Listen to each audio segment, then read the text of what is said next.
Hello students, we are going to discuss optional exercise 5.4 of chapter 5.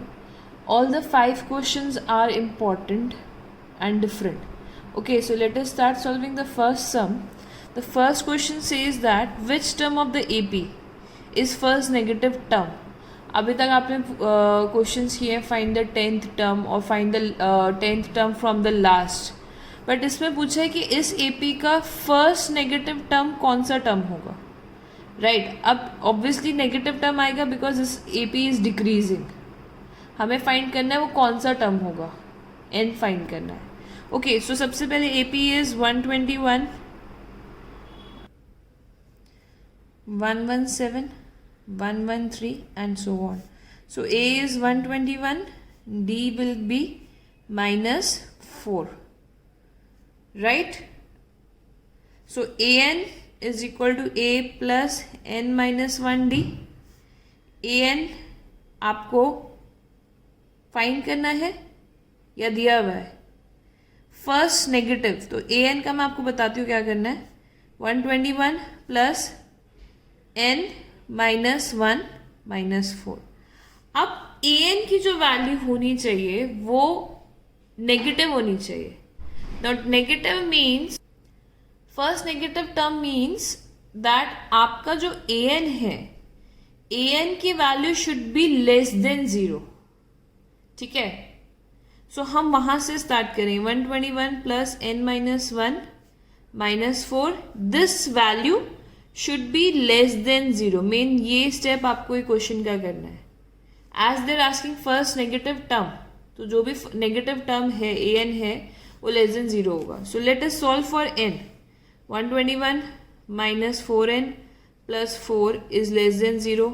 125 minus 4N is less than 0. 125 equal to में जैसे solve करते हैं वहां पे shift करेंगे, is less than 4N. Okay, so 125 upon 4 is less than n. So n should be greater than 125 upon 4. ठीक है, main ये स्टेप है. अभी तक वैल्यू दी थी, यहाँ पे फर्स्ट नेगेटिव टर्म पूछा है तो हमने लेस देन 0 ले लिया है. ओके, नाउ इसको हमें डेसिमल में लिखना कंपलसरी होगा. तो n आएगा अप्रोक्सीमेटली 31.25 आ गया. सो n की वैल्यू 31.2 से ग्रेटर, तो नियरेस्ट 31.2 से n की वैल्यू ग्रेटर कौन सी हो जाएगी, 32. सो 32th term of this AP will be the first negative term. First मैंने आपको बता दिया नेगेटिव टर्म को कैसे हमें करना है, लेस देन 0 लिख सकते हैं. सो हमने सॉल्व किया, तो n की value should be greater than 31.25, that will be the 32. So 32 will be the first negative term of the AP. That's it. Okay. Let us see the next question. Next question is, the sum of third and seventh term of an AP is 6. The sum of third and seventh term is 6. And their product is 8. Find the sum of first 16 terms of an AP. आपको S16 find करना है. तो ये दोनों से आपको क्या मिलेगा, A एंड D मिलेगा. So A plus 2D, A plus 6D is equal to 6. 2A plus 8D is equal to 6. A plus 4D is equal to 3. So इससे हम A की वैल्यू लिख सकते हैं 3 माइनस 4D. राइट, अब इसको भी सिंप्लीफाई करते हैं. This will be A plus 2D, A plus 6D is equal to 8. ठीक है, अब इंस्टेड ऑफ सॉल्विंग दिस पहले हम A की वैल्यू यहाँ पे पुट कर देंगे वन वेरिएबल में. So 3 minus 4D plus 2D, 3 minus 4D plus 6D is equal to 8. इसको सिंप्लीफाई करेंगे बेटा. 3 minus 2D, 3 plus 2D is equal to 8. Now this is an identity A minus B, A plus B, that is A square minus B square, that is 9 minus 4D square is equal to 8. Rearrange किया so 4d² will be equal to 1. Rearrange किया है मैंने, सारे steps नहीं दिखाए हैं. So d² will be 1/4. तो d की वैल्यू क्या आएगी आपकी? Plus minus 1/4. They will be 2 values. ये आपको देखना है अच्छे से. Sorry, plus minus 1/2. Right, square को वहां शिफ्ट करते हैं तो स्क्वायर रूट में 2 आंसर्स आते हैं. So when d value is plus 1/2, तो a की वैल्यू क्या आएगी? हम यहाँ पे से हमें पुट करेंगे तो a की वैल्यू आ जाएगी 1. yes or no?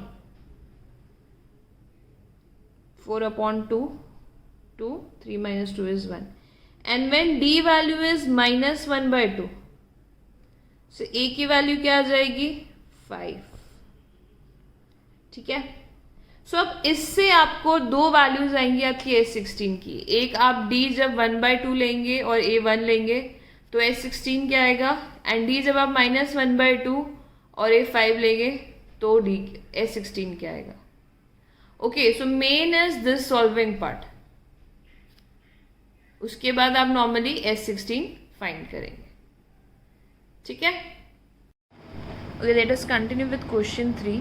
Question 3 is a ladder has rungs 25 centimeter apart. Do you know what are rungs? Ladder में जो ये फट्टे होते हैं जिस पे हम स्टेप करते हैं, ठीक है, उनको रग्स बोलते हैं. ठीक है. So these are 25 centimetre apart. तो एक रग दूसरे रग से 25 सेंटीमीटर अपार्ट है. The rungs decrease uniformly in length from 45 at the bottom. This is 45 at the bottom and to 25 at the top. तो जो फर्स्ट रग है वो 25 सेंटीमीटर का लेंथ का है एंड जो लास्ट है वो 45 सेंटीमीटर के लेंथ का है. If the top and the bottom rungs are 2.5 metre apart. जो टॉप और जो बॉटम रग है वो 2.5 मीटर अपार्ट है. What is the length of the wood required for the rug? हमें ये फाइंड करना है टोटल ये रग्स की कितनी लेंथ होगी. राइट. सो अब इससे इंफॉर्मेशन से हमें क्या दिया है? सबसे पहले तो हमें ये फाइंड करना है बेटा कितने रग्स हैं इसमें. तो अगर टोटल रग्स में डिस्टेंस 2.5 मीटर है, पहले तो यहाँ पे सब सेंटीमीटर में और ये मीटर में, तो इसको हम सेंटीमीटर में कन्वर्ट करेंगे. 2.5 मतलब 5/2 into 100. Right, that is 250 centimetre. Total कितनी लेंथ है? 250 सेंटीमीटर की फर्स्ट और लास्ट में. अगर एक रग के बीच में 2 रग के बीच में 25 सेंटीमीटर का डिस्टेंस है तो 250 का डिस्टेंस में कितने रग्स होंगे? 250/25. Try to understand one more time. ये टोटल डिस्टेंस है. इनके बीच में हर एक रग के बाद हर एक रग में 25 का डिस्टेंस है. राइट. अगर एक रग 2 रग्स के बीच में 25 का डिस्टेंस है तो 250 सेंटीमीटर के बीच में कितने रग्स आएंगे? तो 250/25 कर दिया हमने, दैट इज 10 पार्ट्स हैं. टोटल 10 पार्ट्स हैं. तो अब ये बताओ कि टोटल नंबर ऑफ रग्स कैसे क्या होंगे. ओके, अब इसमें टोटल नंबर ऑफ रग्स क्या होंगे बेटा? 10 + 1. कैसे? देखो, सपोज ये एग्जांपल मैं आपको दे रही हूँ. यहाँ पे 1 2 3 4 पार्ट्स हैं, बट रग्स कितने हैं? 1 2 3 4 5. एक और आता है ना कवर करने के लिए. राइट. तो सेम वे यहाँ पे इट विल बी 4 + 1. यहाँ पे 10 पार्ट्स हैं, तो टोटल नंबर ऑफ रग्स कितने हो जाएंगे? 10 + 1 दैट इज 11. या ये सबसे इम्पॉर्टेंट स्टेप है इस क्वेश्चन का, to find number of rugs. तो SN हमें फाइंड करना है. SN में N हमारा आ गया 11. Sum of 11 rugs we have to find, in which the first rug is of 25 centimetre and the last rug is of 45 centimetre. तो A आपको 25 दिया है एंड L आपको 45 दिया है. राइट. तो अब इसमें हम कौन सा फॉर्मूला यूज करेंगे? S11 N/2 A + L वाला, because D will be difficult to find. So 11/2 25 plus 45, right? 11 by 2 into 70, and after the calculation you'll get the answer as 385 centimeter. So this is the sum of 11 rugs. Main ये 11 कैसे आया? 10 parts दे रखे हैं. 10 कैसे आया? Total distance 250 centimetre है and एक के बीच में डिस्टेंस 25 है, तो हमने डिवाइड कर दिया, तो 10 पार्ट्स हैं. 10 पार्ट्स हैं बट रग में हम 1 ऐड कर देंगे, तो 11 रग्स विल बी देयर. उसके बाद आप जस्ट फाइंड S11. ओके बेटा, let us do the next question. The next question, question number 4, is one of the most important question of the optional exercise, most frequently asked question.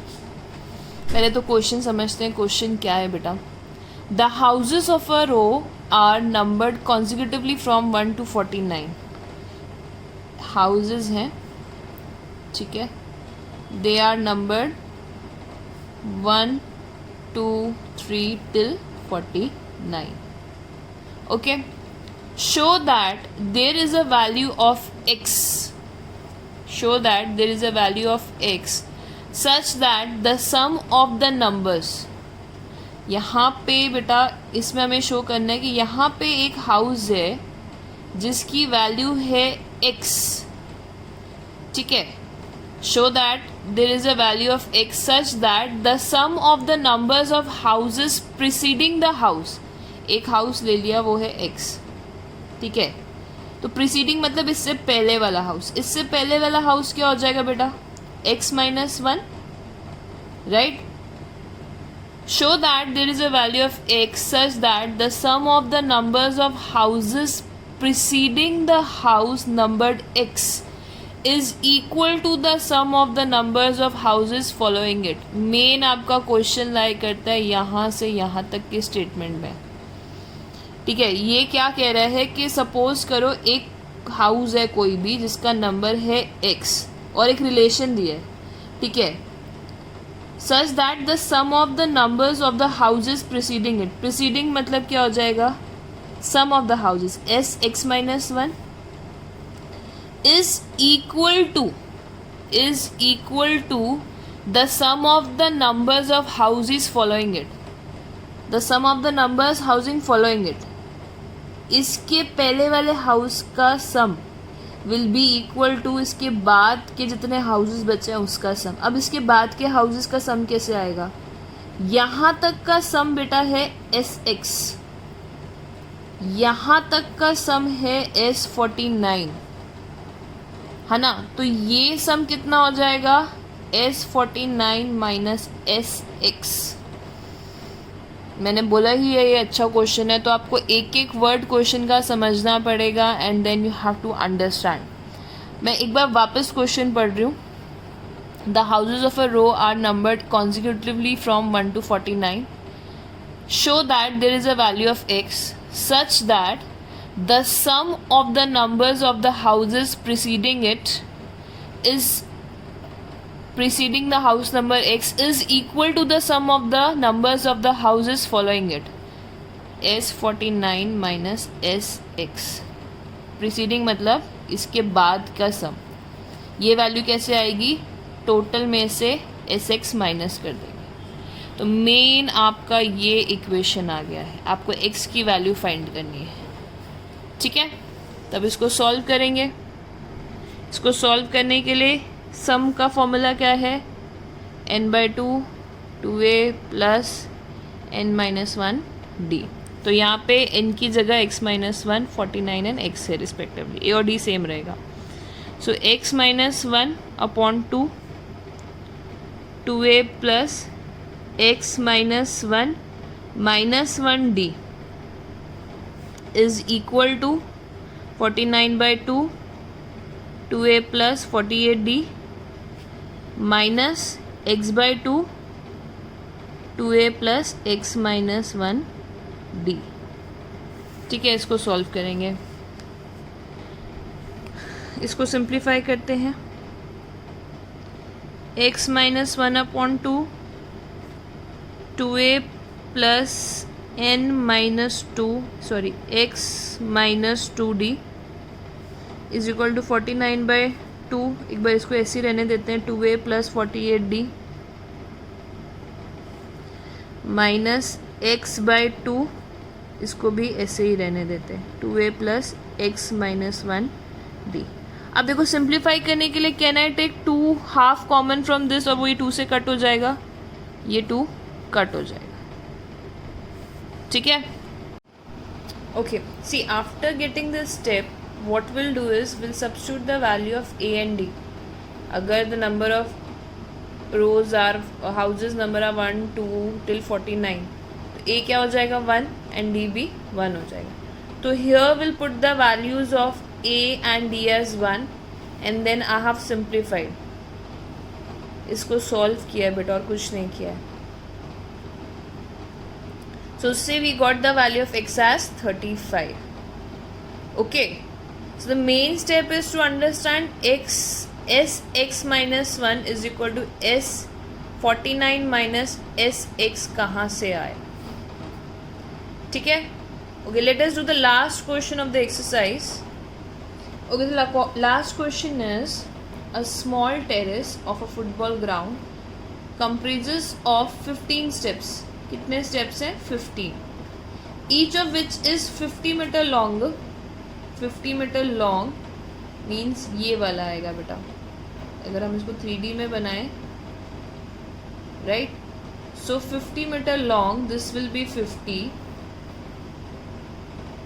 And built of solid concrete. Each step has a rise of 1/4 metre.